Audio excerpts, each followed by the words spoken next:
Guys, hello and welcome to the Liberian TV network. Today is September 26, 2024, and from our indication today, we are experiencing real good, weather this afternoon. This morning, the sun is really shining this morning, so this is how the view of this place looks like.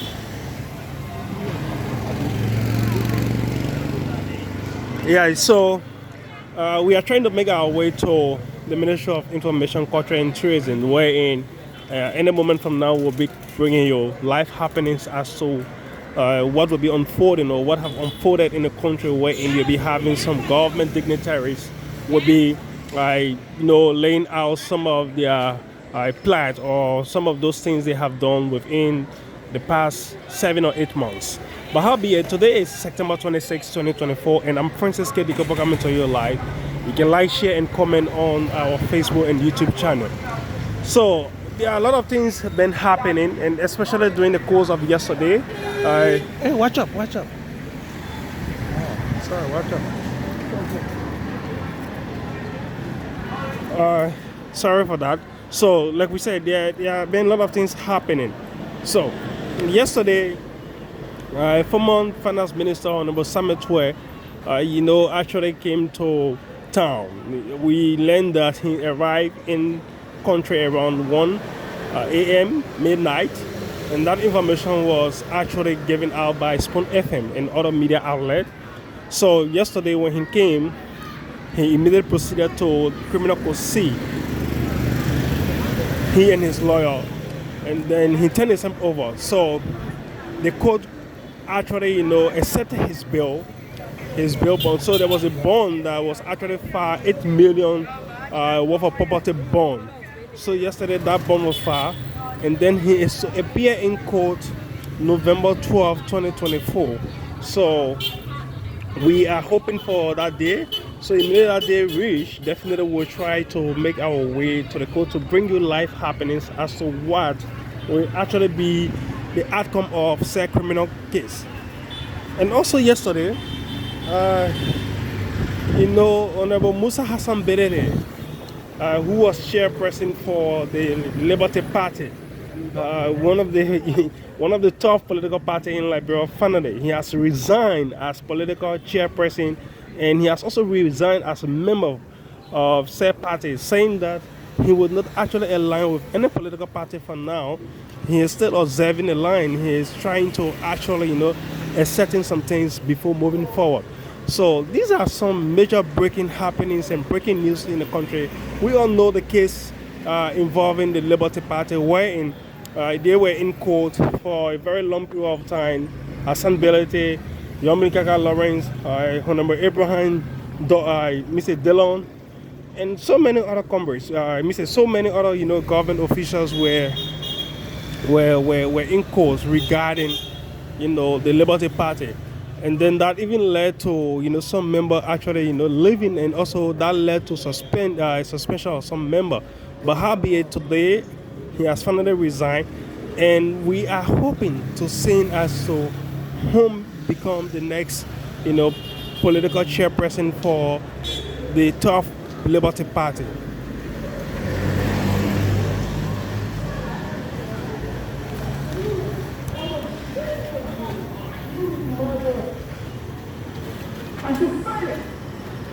So if you are watching us from any part of the world, want to say good morning, good afternoon, good evening. So this one says President Joseph Bokai shows world leaders of his government readiness to implement audit reports to restore public and donor confidence. So before President Bokai could actually come to the presidency, there were this assertion coming from citizens across the land and breadth of Liberia. Many were saying that, oh yes, of course, the rule of law would be adhered to, and some were actually hesitant. But then, when President Bokai came, despite all of these assertions, be it positive or negatively, we saw some, other report out, we saw some document out, and we also saw some, past government official was actually, taken to court on corruption allegation, and also it is still ongoing. So he also said that, oh yes, when he comes, one of the major things he is actually going to do is to fight corruption. So he is trying to actually, showcase to his partners and also the international community that, yes, of course, I can do this. So this is what exactly that was said by President Bokai during the United Nations General Assembly in New York. So as we speak, Liberia is still at the General Assembly in the United States, and Liberia is actually contesting for the non-permanent seat. So we are hoping that Liberia actually wins a seat.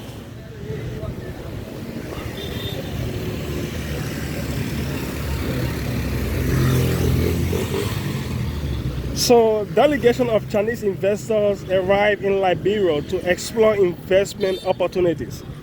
When President Bokai went to China, we were told that huge billions of dollars were given to Liberia, on behalf of Liberia to actually invest. And then there were companies that were actually supposed to come to Liberia to do some assessment, and that company should be in Grand Bassel. So we've been told by other media outlets that there are some, investors from China trying to actually take tour because, before one decides to do business or investment in another country or even like a project, definitely you have to do visibility studies. So I think from our indication, this is what the Chinese government is doing. Before they spend their money, or yourself, you can talk to where your money is. So I think these are reasons why the investors are here to actually carry on some tour and to understand the investment climate as to whether Liberia is really conducive or not, and so on. But then we are hoping to actually getting some positive, information in relation to that.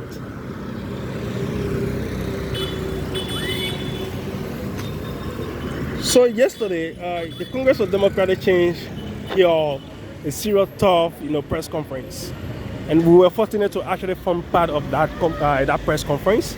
So in that press conference, there were a lot of things that were outlined by the party, chairperson. So according to Honorable Jangako, he said that since the inception of the presidency of President Bokai, they have observed the issue of corruption. They have observed the issue that the rule of law is not really being ahead to. They have observed things are going in a zigzag form.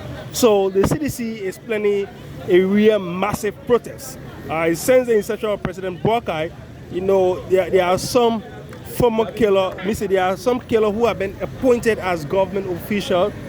They also mention the name of Queen Johnson. They also mentioned the name of Internal Affairs Minister Honorable Francis Lumani and others. That up to date, justice has not yet been revealed for all of these individuals. So the CDC very soon will definitely mount the street, and that day the protest will be a nationwide protest. They will be locking down Liberia on that day. So we are also hoping to see in that protest. We will actually be in our gear as a journalist as well. Unfortunately, my pair of shoes got damaged in one of the protests, and that day, trust me, immediately I get the information in relation to that protest, I will be, oh my God, and we'll definitely try to get something like Timberland, and we'll be protected to actually bring you the live coverage of happenings as to where exactly the protest will be going on. We don't know yet. How the protest will be, we don't know yet, but we are hoping to getting some positive information in regards to that. So yesterday when former Finance Minister Hon was actually fired, there was this statement coming from the Economic Freedom Fighter, chairperson Imaya Gongo, saying that he makes some statement and also thinking about what happened to him. It was like a flashback. He said during the CDC-led regime, he locked down the Capitol building, and then immediately he was arrested and charged. But then when they went to go fire his bomb, people refused. The court refused that. Oh yes, indeed, this guy Bond cannot be fired. But then why is it that Honorable Tweh Bond should be fired? It is not the same criminal court issues or what? So he's saying that he don't really trust the Liberian justice system. But then people have been giving their opinion. People have been discussing a lot. You supported this government. You were one of those guys who were actually in the front view of the campaign. So if you are saying you don't trust this justice system, what are you saying? But how be it? These are just assertions coming from citizens from across the nation. So this morning front page Africa is carrying this title. It said the Jonas in Bokai's government. We saw Honorable Ami Muda on that. Newspaper. We saw the CSA boss Honorable Josiah Joka on that newspaper. We saw Honorable A.B. Kroma suspended LDA boss. We saw Fadiga suspended deputy LDA boss. We saw Honorable Giddings, public work minister. We saw the labor minister. We saw Honorable Sylvester Graceman for Ministry of State and Presidential Affairs, and many other individuals. So, and that paper is saying that these are individuals who are actually hindering the Bokai's government. But how be it? Today is September 26, 2024. We have 3 more days to my birthday. Guys, we are just appealing to you. We are hoping that we can get a CCTV camera between now to Monday. So BA100, BA, whatsoever you have, you can just hit us up in order to see how best we can actually get that camera for the use, for the purpose for which we want to use it. So please, we are appealing to each and every one. And I want to say have a blessed day. I'm Francis K. Dikopo. Thank you.